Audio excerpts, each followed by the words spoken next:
Welcome back to another solid video. आज हम बात करने वाले हैं रिगाल रिसोर्सेज के बारे में, जो कि एक रिसेंटली लिस्टेड कंपनी है। एंड आज हम इस कंपनी का बिजनेस मॉडल समझेंगे, जो लेटेस्ट Q2 FY26 के रिजल्ट्स हैं उनको डिस्कस करेंगे, एंड एट लास्ट मेरा जो पॉइंट ऑफ व्यू इस कंपनी को लेके वो डिस्कस करेंगे।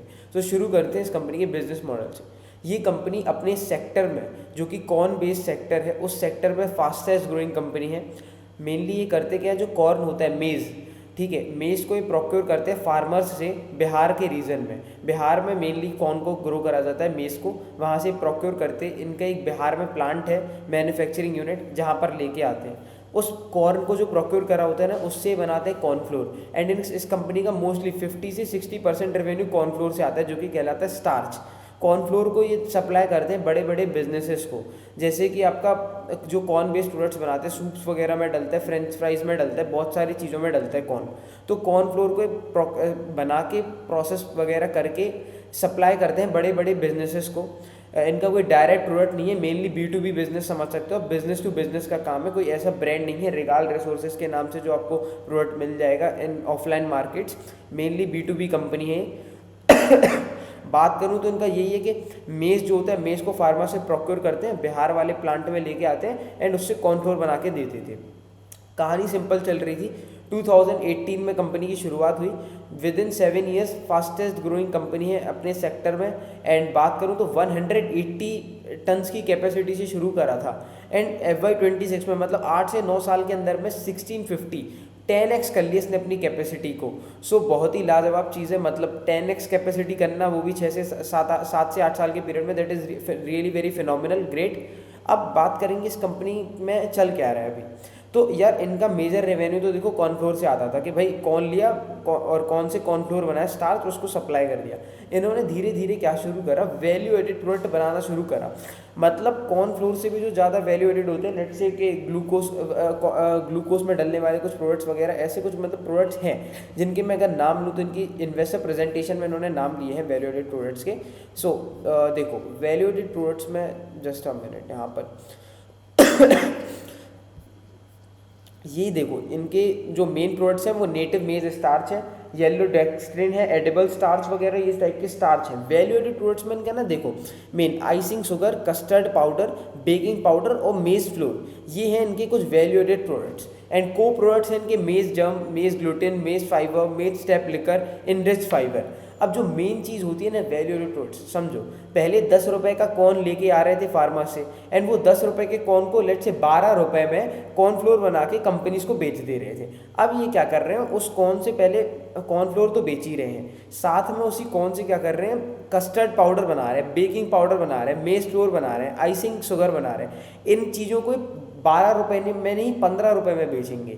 तो यहाँ से ये वैल्यू एड हो जाएगा, मतलब सामान रॉ मटेरियल 10 रुपये का लेके आए, उससे ही आप कॉर्नफ्लोर बेच रहे हो जो सस्ता है 12 रुपये का, बट अब आप वैल्यू एड कर रहे हो उस प्रोडक्ट को, जो पहले कॉर्नफ्लोर बना रहे थे, अब कॉर्नफ्लोर से भी ऊपर जो चीज़ें होती हैं, बेकिंग पाउडर, कस्टर्ड पाउडर, वो बना रहे हो। कस्टर्ड पाउडर, बेकिंग पाउडर बनाने में प्रोसेस थोड़ा ज़्यादा लगेगा, मेहनत ज़्यादा लगेगा, ज़्यादा मेहनत लगेगा तो फिर ज़्यादा पैसा डिमांड कर पाओगे मार्केट से।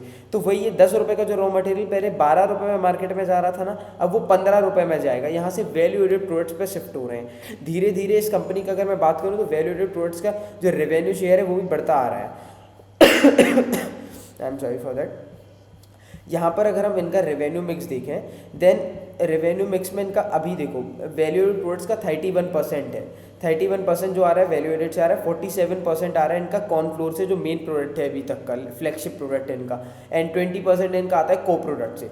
सो वैल्यू एडेड का रिसेंटली अच्छा खासा कॉन्ट्रीब्यूशन बढ़ता आ रहा है। अब इससे प्रॉफिट क्या है, देखो पहले उस चीज़ पे लेट से कंपनी 10 रुपये का कॉर्नफ्लोर लेके आ रही थी, 1 रुपये प्रॉफिट कर रही थी, अब वो 2 रुपये 3 रुपये प्रॉफिट कर रहे हैं। मार्जिन डबल हो गए हैं यहाँ पर वैल्यू एडेड प्रोडक्ट्स के आने से। तो क्या हो रहा है कि मार्जिन कंपनी के बढ़ रहे हैं। एबिटा मार्जिन 100 रुपये का रेवेन्यू कर रही थी, रेवेन्यू भी बढ़ रहा है वैल्यू एडेड प्रोडक्ट लाने से, और मार्जिन भी बढ़ रहे हैं। तो डबल प्ले खेलने के हमें मिलेगा, सेल्स ग्रोथ मिलेगी, पैट ग्रोथ मिलेगा, और ऑपरेटिंग लेवरेज मिलेगा। मेनली तो ऑपरेटिंग लेवरेज इज व्हेन जब सेल्स ग्रोथ से ज़्यादा हो अपना पैट ग्रोथ। सो ऑपरेटिंग लेवरेज अच्छा खासा देखने मिल रहा था इस कंपनी में। लास्ट 3 ईयर्स में कंपनी ने अपने सेल्स को 37% के कैगर से ग्रो करा, एंड प्रॉफिट आफ्टर टैक्स को 3x करा, 16 करोड़ से 48 करोड़ का पैट करा, 48 से 50 समथिंग करोड़ का पैट करा। बट अभी जो कहानी चल रही है कंपनी की, सो अभी ना आईपीओ के आने के पहले तक तो सब कुछ बहुत अच्छा चल रहा था, एंड इन्होंने आईपीओ जब लिस्ट करा उसके बाद जो पहला क्वार्टर था वो बड़ा ही डिसअपॉइंटिंग था। Q1 25% से सेल्स ग्रो करा, पहले वो 50% से करा था FY25 में, और Q1 में आते ही 25% से करा, आधा हो गया pace of sales growth. So that was very bad thing for the company. अभी जाके कंपनी लग रहा है कि बैक ऑन ट्रैक है, 56% का सेल्स ग्रोथ करा है Q2 FY26 में। बट कुछ कुछ चीज़ें हैं जो देखना होगा यार। देखो सेल्स ग्रोथ तो कर लिया बट पैट ग्रोथ नहीं कर पाई, 27% से पैट ग्रोथ करा। यहाँ देखो अब देखो हमने बिजनेस मॉडल तो जैसे कि समझ ही लिया है, फाइनेंशियल सब समझते हैं थोड़ा सा। Q2 FY26 में कंपनी का जो रेवेन्यू रहा वो 320 करोड़ का रेवेन्यू रहा, ठीक है। उसमें से 78 करोड़ रुपीज़ आया था इनका अपना 80 करोड़ रुपये वैल्यू एडेड प्रोडक्ट से, मतलब 25% आया था इनका वैल्यू एडेड प्रोडक्ट से, ऐसा समझो। वैल्यू एडेड प्रोडक्ट्स में 21% की ग्रोथ थी, ओवरऑल कंपनी के रेवेन्यू में 56% की ग्रोथ थी। ऑपरेटिंग एबिटा मार्जिन इनकी जो थी वो इस बार 10.9% थे Q2 FY26 में, एंड Q2 FY25 में ये 15.2% थे। कॉन्ट्रैक्शन हो गया मार्जिन का, 15% के मार्जिन 11% पे आ गया, 15.5% के, तो 10 साढ़े 10 11 पे आ गया। तो यार ये एबिटा मार्जिन कॉन्ट्रैक्ट क्यों हुए? तो इसके पीछे मैनेजमेंट ने जो चीज़ कहा वो ये कहा कि यार जो पहले एक्सपोर्ट्स था ना मेज बेस्ड प्रोडक्ट्स का, वो पहले बढ़ चुका था, अच्छा खासा एक्सपोर्ट्स हो रहा था, बट अब एक्सपोर्ट्स में थोड़ा सा डिक्लाइन आया, एंड डिक्लाइन आने के कारण हमारा जो वैल्यू एडेड प्रोडक्ट्स का शेयर है वो एक्सपोर्ट नहीं कर पा रहे हैं उतना ज़्यादा, तो उसके कारण वैल्यू एडेड प्रोडक्ट्स कम बिक रहे हैं। और जो कॉर्न है, देसी कॉर्न एकदम स्वीट कॉर्न फ्लोर जो है अपना, कॉर्न फ्लोर ज़्यादा बिक रहा है। अब कॉर्न फ्लोर का रेवेन्यू में ज़्यादा कॉन्ट्रीब्यूशन होगा तो उसमें मार्जिन तो कम होते ही हैं, तो इसलिए जो ओवरऑल मार्जिन है वो कम हो गए। मतलब देखो समझो, पहले लेट से कॉर्नफ्लोर बिक रहा था 50 रुपये का, 100 रुपये का रेवेन्यू कर रहे थे, एंड 50-60 रुपये का कॉर्नफ्लोर बिक रहा था। अब कॉर्नफ्लोर 70-80 रुपये का बिकने लगा, मतलब 70-80 रुपये कॉर्नफ्लोर के बेचने से आ रहा है। सो कॉर्नफ्लोर का शेयर बढ़ गया, कॉर्नफ्लोर में मार्जिन कम है, तो इसलिए जो मार्जिन ओवरऑल वो कम हो गए। पहले 15% के मार्जिन थे लास्ट Q2 में, अभी 11% के मार्जिन है, तो ये एक नेगेटिव फैक्टर आ गया यार, कंपनी में ट्रिगर हो गया। अब देखो नेगेटिव फैक्टर ऐसा कि यार मार्जिन कॉन्ट्रैक्ट हो रहे हैं तो तुम्हारी प्रॉफिटेबिलिटी इंपैक्ट होगी, and that is a very bad thing for me. तो मतलब मेरे लिए ये चीज़ सही नहीं है। अगर कंपनी ऑपरेटिंग लेवरेज यहाँ मिलता, वैल्यू एडेड प्रोडक्ट्स का जो शेयर है वो बढ़ता और अच्छी ग्रोथ आती है। अब देखो वैल्यू एडेड प्रोडक्ट्स में भी अच्छी ग्रोथ नहीं है, 21% की ग्रोथ है Q2 में। H1 में देखोगे तो कितना ईयर ऑन ईयर चेंज 15% की ग्रोथ है वैल्यू एडेड प्रोडक्ट में, एंड मेन जो मैं ग्रोथ देख रहा हूँ ना वो वैल्यू एड से देख रहा हूँ, क्योंकि कॉर्नफ्लोर तो यार हर कोई बेच रहा है, जितनी कंपनीज है ना लिस्टेड है 7-8 कंपनीज के नाम बता दूंगा मैं, एंड वो सभी बेच रहे हैं कॉर्नफ्लोर। मेन जो खेल बन रहा है ना वैल्यू एडेड प्रोडक्ट का बन रहा है कि तुमने बेकिंग पाउडर बना दिया, कस्टर्ड पाउडर बना दिया। अब वो खेल जो बना रहे हो तुम, वही खेल तुम्हारा इम्पैक्ट आ रहा है, वही खेल जीरो जा रहा है। मतलब 15% की ग्रोथ दे रहे, तुम्हारी पूरी कंपनी 41% की ग्रोथ दी है, 42% H1 में।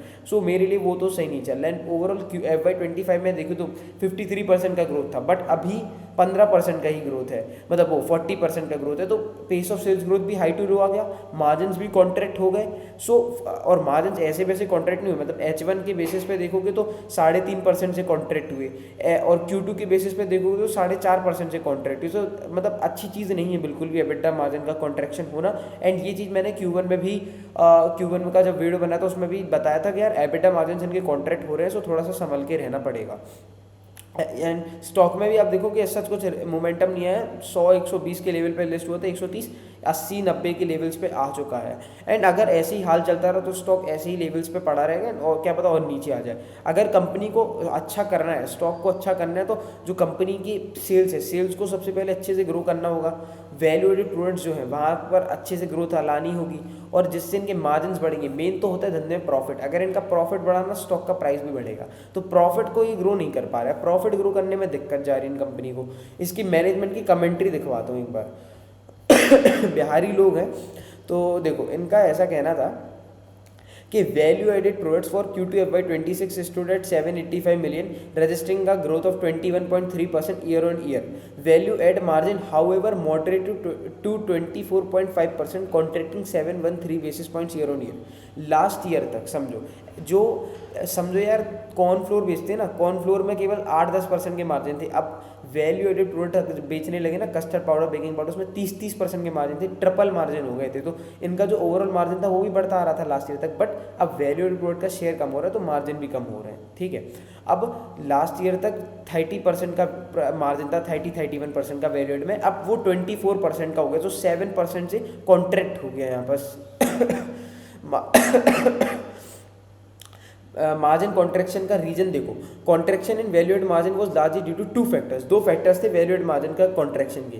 First being a muted demand in starch export market, starch का जो एक्सपोर्ट मार्केट है ना उसमें म्यूटेड डिमांड थी, डिमांड नहीं है रहा एक्सपोर्ट्स में, इसलिए प्रोडक्ट का जो वैल्यू एड प्रोडक्ट्स के थे मार्जिन थे उनमें डिक्लाइन देखने को मिला, तो प्रेशर आया डोमेस्टिक स्टार्च प्राइसेस में, अब वो उसके कारण गिर गए। अब रिसेंट मंथ्स एक्सपोर्ट्स अच्छा करने लगा है, खुलने लगा एक्सपोर्ट, तो ठीक है, एक्सपोर्ट इनका कहना है कि ठीक ठीक कर रहा है। अब दूसरा जो था sorry for that, decline in मेज प्राइसेस इन इंडिया, जो मेज है कौन, उसका भी प्राइस डिक्लाइन हो गया, जो रॉ मटेरियल लेके आ रहे थे, रॉ मटेरियल का प्राइस डिक्लाइन हो गया। इन्होंने तो हाई प्राइस पे लिया था अब, लेकिन मटेरियल का प्राइस तो डिक्लाइन हो गया अभी। तो जो आप जिस वेंडर को बेच रहे होगे ना, वो थोड़ी कहेगा कि यार तुमने हाई पे लिया था मुझे भी हाई पे दो, वो भी तो ये कहेगा अभी कौन का भाव ये चल रहा है तो उसका हिसाब का भाव मिलेगा तुमको। सो उसका भाव मिला, सो मार्जिन वही था कि हाई प्राइस पे लिया, लो प्राइस पे गया इनका, तो उसके कारण मार्जिन डिक्लाइन हुए। बट मेनली तो देखो वैल्यू एड का यही था कि एक्सपोर्ट्स में कोई डिमांड नहीं है, एंड दूसरा था कि मेज का प्राइस गिर गया। Additionally company maintain its practice, हाँ अब देखो इस कंपनी ने बताया कि फार्मा से प्रोक्योर कर रहे थे तो वो प्रैक्टिस कंटिन्यू करते जा रहे हैं, एंड इनका करंट कैपेसिटी है 825 टन्स का, अभी 825 टन से 1650 डबल कर रहे हैं कैपेसिटी अपनी, 2x कैपेसिटी कर रहे हैं, जो कि FY26 में लग जाएगा पूरा, FY27 से कंट्रीब्यूशन आना शुरू हो जाएगा। वहाँ मेनली टारगेट है इनका कि वैल्यू एडेड प्रोडक्ट्स को बनाया जाए। पर मेरा क्वेश्चन ये है कि तुम सब कर रहे हो, कैपेसिटी डबल कर रहे हो, बट मेरे को अगर रिजल्ट में फ्लो होता नहीं दिखेगा ना, मैं इन्वेस्ट नहीं करूंगा फॉर श्योर। अब मैं इस कंपनी में तभी इन्वेस्ट करूंगा जब इनका सेल्स ग्रोथ तो जो 56% का स्क्वार्टर में कर रहे हैं, ये तो कर रहे हैं, लेकिन मार्जिन कॉन्ट्रैक्ट ना हो, मार्जिन बढ़ते जाएं, वैल्यू एड प्रोडक्ट तुम्हारा धीरे धीरे बढ़ना चाहिए शेयर। अभी तुम्हारा ओवरऑल कंपनी ग्रोथ आया 40% का H1 में, और तुम्हारा वैल्यू एड का केवल 15% का ग्रोथ है, तो वो कोई सेंस नहीं बना रहा। जब तक वैल्यू एड का जो ग्रोथ है ना वो 50% के लेवल पे नहीं आता ना, तब तक मैं कंपनी में इन्वेस्ट नहीं करने वाला। एंड जब तक वो अच्छे पेस से ग्रो नहीं करेगा, प्लस मार्जिन से यहाँ पर कॉन्ट्रैक्ट हो रहे हैं, margin contraction is one of the poorest sign, मतलब बहुत ही बेकार साइन होता है मार्जिन कॉन्ट्रैक्शन। अगर मार्जिन एक्सपेंड हुए इन फ्यूचर, अच्छे से चले margin, then only it will make sense to invest in such type of company. As of now IPO के पहले कंपनी बहुत सॉलिड दिख रहा था, बट IPO के बाद 2 कंटिन्यूस क्वार्टर से डिसअपॉइंटमेंट दिखा दिया कंपनी ने। एंड अगर आगे ये ऐसा चलता रहा, then stock will not perform at all. Stock को परफॉर्म करने के लिए पैट ग्रोथ देना पड़ेगा, पैट ग्रोथ तभी आएगा जब ये अपना वैल्यू प्रोडक्ट का शेयर बढ़ाएगा, उसे अच्छे से ग्रो करेगा। लेट्स सी आने वाले क्वार्टर्स में कैसे क्या करते हैं। अब ये कह तो रहे हैं कि हम अपने ऑपरेशंस कंटिन्यू कर रहे हैं और स्ट्रॉन्ग डिसिप्लिन मेंटेन कर रहे हैं, ऐसा वैसा ग्रोथ देख रहे हैं, लेकिन रिजल्ट मेन अगर रिजल्ट बोलेगा ना, then we'll only consider this company, क्योंकि रिजल्ट बोलना चाहिए at the end of the day, nothing matters, केवल रिजल्ट है, प्रॉफिट है जो मैटर करता है any company. So that's all for the day, signing off, Raghav Tikaria.